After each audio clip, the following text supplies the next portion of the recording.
All right, so come to find out, solenoid was absolutely fine. All my hoses, all my check valves, release valves, regular valves, solenoids, wires, everything up here was fine. My connection to my plow was fine. Power and all that's fine.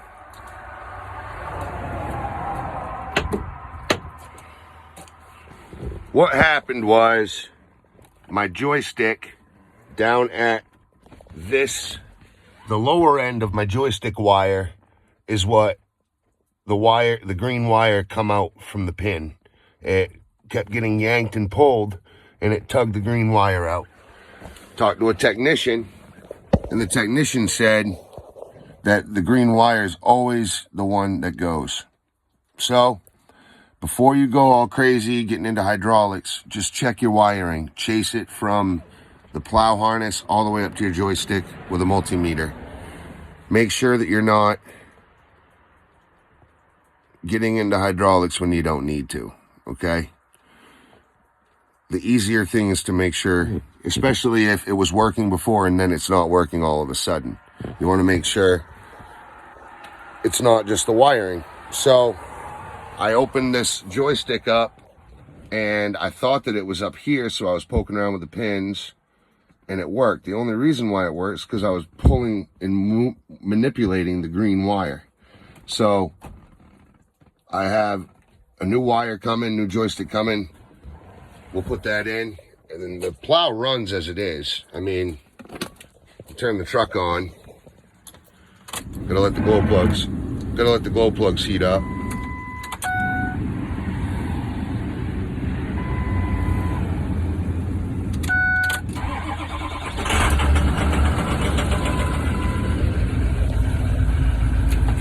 Plug. Turn the power on.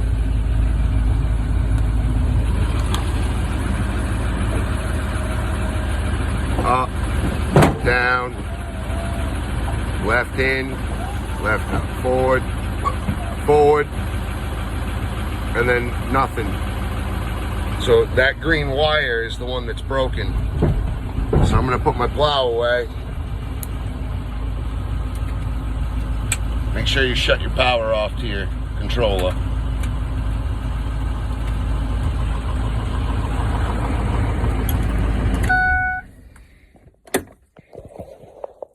There it is. Ended up being the green wire. You can find diagrams on, this is a 9-pin up here for the remote or the controller. And then you got a 13-pin down here for the harness. But you just look up the name of your plow. Mine's the 9'2" Power VXT. And you look that up. You look up wiring harness diagram.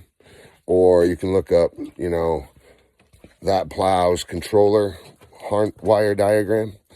And you just get your multimeter out. And check for continuity at least at first. And it hopefully then, at least, you know, get voltage out of it. So, yeah, it'll end up just being a loose wire most of the time with the plow, especially if it's been working nonstop and then all of a sudden, because you pull that joystick around and it weakens it up. So I'll show you what I did.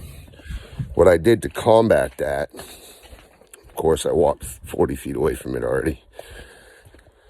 What I did to combat that, the wiring harness where the joystick plugs in, I'll show you. Instead of giving you examples, I'll show you right here. So right here is the wire. The wire used to be, it comes out of that hole, comes in here, and it runs across this metal channel. Well, it used to be right tight with all the extra over here. I put all the extra up here, ran it tight, and then ran it upward and looped it back down. So that when it loops back down, now it's got this arm that just does this way up high instead of here at the control, at the 9-pin, getting wiggled loose all the time and pulling on all those wires. I epoxied all the wires in. I made sure that the pins were all working on the truck, the plow harness itself. Then I epoxied it tight. Then I put containment tape around it. And then I put grip tape there to make it strong. I heated up the grip tape so that it gets nice and sturdy and sets itself. Now this, as you can see, this just goes back and forth and it's not bending my pinpoints. And then right here, I put another zip tie here. And instead of, when I grab this joystick, as you can see, it's not ripping on this at all. It's only ripping on my spring. And because I put this so far this way, I got it out of the way of my pedal. You never want to put it near your pedal. So I brought it up, looped it back around. I gave all the extra to me. Got it water sealed. That way no water from my boot can get on the wire.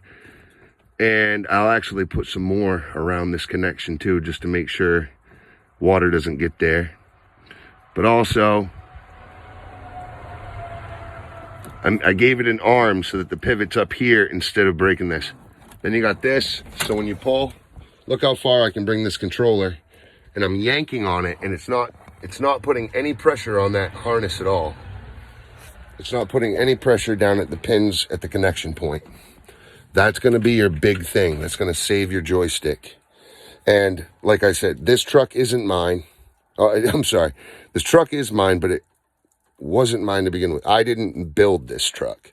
I didn't put anything on this truck at all, except for one neat thing that I'm going to put another video up for. So just have patience. Check all of your wiring. That's going to be the biggest thing. And you just start by putting your multimeter on all the points, you know, strategically, of course. Figure out what they are, where they go, and chase them down. Hey, thanks for watching. Try to hit that like, subscribe button. It helps me a lot. I appreciate your time. Hope this helped some. This is why I do it, to help people. I'm sorry I didn't bring you along the travels of finding that wire. But if I had my GoPro on, maybe. But I'll tell you, it was just a pain in the ass. I was on the phone with technicians for 6 hours. It's just ridiculous. Anyway, thanks for watching. Main Man's Quanto. Out.